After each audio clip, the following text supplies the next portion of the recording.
Original પેઢીના નામે duplicate company બનાવી સરકારના કરોડો રૂપિયાના પેમેન્ટ બારોબાર ટ્રાન્સફર કરી કૌભાંડ આચરવાનો મહામામલો સામે આવ્યો છે। શું છે આ આખો મામલો અને કોને બનાવી છે આ ડુપ્લિકેટ કંપની, જોઈએ આ અહેવાલમાં।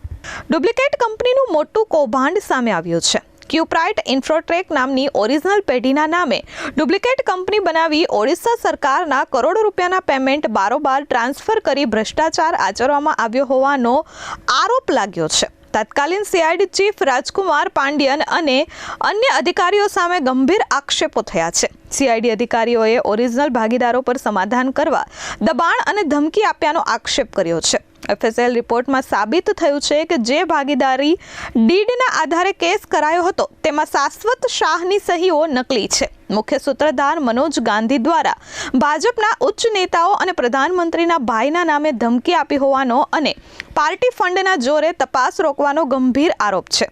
ઓડિશાના ચીફ સેક્રેટરીએ સ્વીકાર્યું કે કોન્ટ્રાક્ટ કે ડીડમાં કોઈ પણ સુધારા અંગે સરકારને જાણ કરવામાં આવી નહોતી। ઓરિજિનલ કંપની શાશ્વત શાહના કામનું પેમેન્ટ ડુપ્લિકેટ કંપની અંકિત ગજ્જર અને વલય પટેલના ખાતામાં જીએસટી નંબર પહેલા જ ટ્રાન્સફર કરી દેવાયું છે।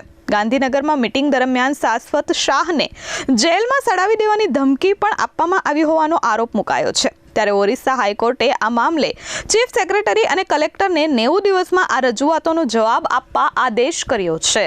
જી, મારું નામ એડવોકેટ વિલાસ પાટીલ છે। મારા અસીમ શાશ્વતભાઈ શાહ જે છે એમની સાથે કરોડો રૂપિયાનો ફ્રોડ થયો છે અને ફ્રોડ કરનાર વ્યક્તિઓ જે છે તેમના વિરુદ્ધમાં પોલીસમાં અનેક અરજીઓ થઈ છે, તેમ છતાં કોઈ કાર્યવાહી કરવામાં નથી આવતી। આ આખો સ્કેમ એવો છે કે ઓડિશા સરકારની અંદરમાં ટેન્ડરિંગ પ્રક્રિયા જે આંગણવાડીઓ રિનોવેશનનું છે, મારા અસીલ ટેન્ડરિંગની પ્રક્રિયા કરેલી હતી, એમનું ટેન્ડર મંજૂર થયેલું હતું અને એના 35 કરોડની આસપાસનું એ ટેન્ડર હતું અને 300-350 કરોડ એટલે આંગણવાડીનું આશરે ટેન્ડર આપવામાં આવેલું હતું।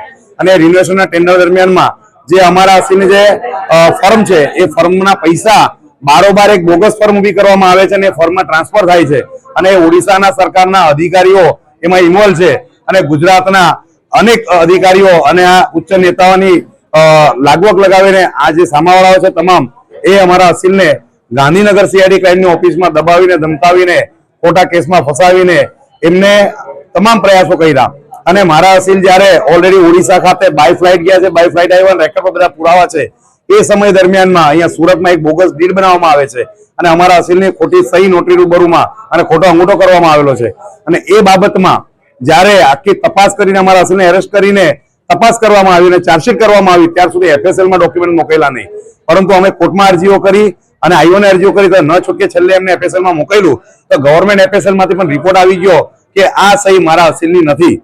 આમાં 7 થી 8 લોકો છે અને એ લોકો મોટા રાજકીય પીઠબળ અને મોટા અધિકારીઓ સાથે જે આઈપીએસ છે રાજકુમાર પાંડ્યન સાહેબ સીઆઈડી ક્રાઇમના, એમને આખું આ સૂત્ર સંચાલન અને બધું કરનાર એ દેખાય છે।